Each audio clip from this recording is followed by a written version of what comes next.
Now, and talk about an issue facing a community just south of us. On Friday, Ottawa announced that it was relaxing rules around COVID-19 quarantine periods for isolated U.S.-Canada border towns.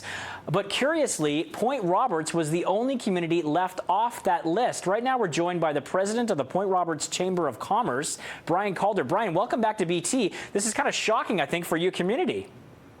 Yeah, another day in paradise and lockdown down here in Point Roberts. Even the mayor of Stewart has thankfully endorsed us and said why Point Roberts is left out. He gets it. The politicians don't get it. Come here and live here and see what happens. They give these platitudes that they're discussing it with the senator and the governor and so forth. Well, what are they saying? Produce something. So there's been no indication as to why Point Roberts has been exempt from these restrictions, from the easing of these restrictions. No one cares. I think the province was asked in British Columbia. They would have been asked by Ottawa for sure, and they've said, don't bother. I mean, the province of BC has never taken a position publicly, and they should. Half the people here are Canadian citizens, and they're dual, like me.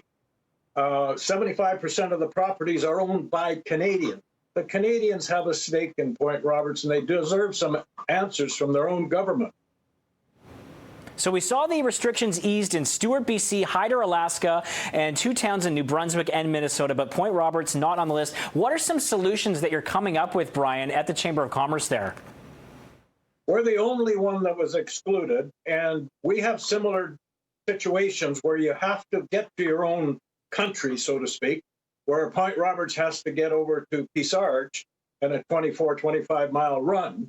You can fly there from here in a plane and go down 99 in the air. Your freight can come in here and does every day, UPS, FedEx, and everything, on that same route. Packages in the back. What if they put people in the back? They're not getting out. They're not seeing anybody. They're not touching anything. We're more concerned about virus protection here, and we follow all the protocols, and we have no, touch wood, we have no cases to date. I've been tested 6 times. We do it every Sunday, from 10 till 12 at the fire hall. And so you can opt in and get tested. And so we want no part of the virus. I mean, like everybody else, we want no part. But the extra restrictions on us are punitive and unnecessary. If we can go by boat, we can go by plane, why can't we lock into our car, project over to Peace Arch and back? Don't get out of the car. They've got all monitored. They know how many minutes we took to get there. With the technology they got, they can tell you your shoe size even though you're locked in your car. And what kind of solutions are you coming up with respect to passes allowing people to come in and ways to sort of help alleviate stress for citizens in the tiny enclave of Point Roberts? We're not getting any answers. We've come up with the ideas. We've got if you could show at the border that you own property as a Canadian, own property in Point Roberts, you should be issued a pass that says you can come down, I don't know, pick a number, once a week for a day, attend to your property, pay your taxes to the U.S. government here because you're taxed, obviously, on your property. So you've got an investment here. You're not allowed to protect it for 8 months now. And you've got a drain for freezing and so forth coming up, these seasons coming up. And this isn't going to come off until maybe next summer. So some action needs to be taken. There's no positive suggestions coming from them. They're all coming from us, and they go unanswered. And Brian, you're also looking at putting in a rapid COVID-19 testing station in the area? We've had an initiative taken from some Canadian property owners here that have put up so far, pledged $30,000. We're looking at the, I've got it here somewhere, the testing unit that it's about a 10-minute test.